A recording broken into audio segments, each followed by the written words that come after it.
not gonna sugarcoat it. Working on a startup is hard.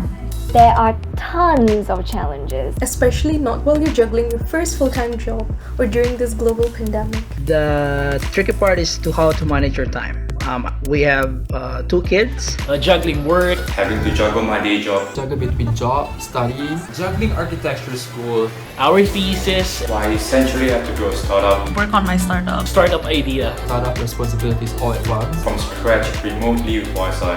I don't think most of us have really been through this kind of pandemic lockdown. With the ongoing COVID crisis, Everything has to be moved online, and I can't meet up with my team to work on the prototype like physically in the Makers Lab. Because we're from different countries in the team, we have to walk the extra mile in aligning our schedules as well.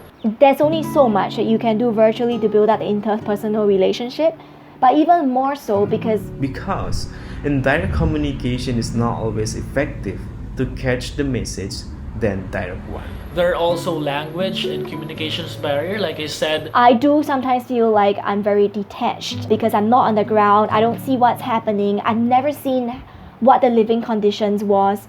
I live in a developed country like Singapore where, living off the grid is not even something that any of my friends or anybody that I know is struggling with. So that level of detachment is something that I really would like to bridge, but you can't do that in this situation. So for the first few months, I was only using 3G to access and upload everything. And it was really a pain because downloading a 5-minute video can take up to 5 to 6 hours.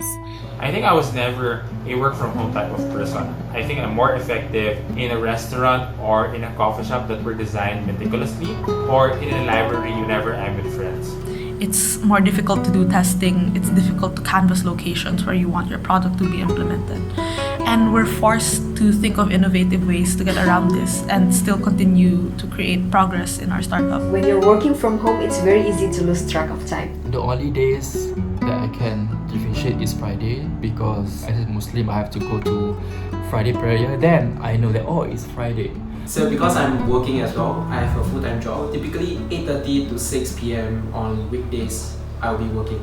Right. So the only time that I really get to spend on Circular Blueprint, right, is before work and after work. In the evening or at weekends. After school, I do all my homework and then I dedicate a few hours of my day to just continue working on Recycling. And that's been a challenge. Also, being stuck in the same room all day and all night can be emotionally, mentally, and physically draining. It takes real motivation to even start doing all of that. And thick skin to keep working at it. And YSI is there every Sunday to remind you again that, hey, another week is coming, another assignment is waiting. However, the YSI team has been really active. Working with them is really a partnership where they give us feedback, comments, and ideas that we could work on. Our impact partner has also been highly resourceful. It has been an awesome journey so far, and we were also able to pitch to TBN Asia because of the connection to YSI-CA.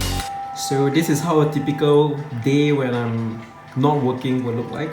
When I have some free time, I would play sports with my family and friends. I'm a little bit of an exercise fanatic, I would say. I would try to exercise every day. And I do some yoga every now and then to help with my back pains. I exercise with my bicycle in the morning. Just to keep myself fit, apart from, the mental exhaustion that I feel because of the pandemic. I've been trying to do virtual classes from around the world, be it cooking or yoga, so that I feel more engaged and positive. Or I think in my case, just letting my mind flow through sketching and drawing at the end of the day before going to bed. Because during those quiet times, those are the times that I could reflect on my own and I could reflect on the things that's happening around me. Make sure to talk to people, make sure to connect with your family. I'm quite social, so I really like picking up my phone and like, hi guys, what you doing? And talking to a dog or suddenly video calling my friend is important to keep me sane. So I think at the end of the day, keeping sane, keeping healthy, keeping motivated, it's really all about the balance.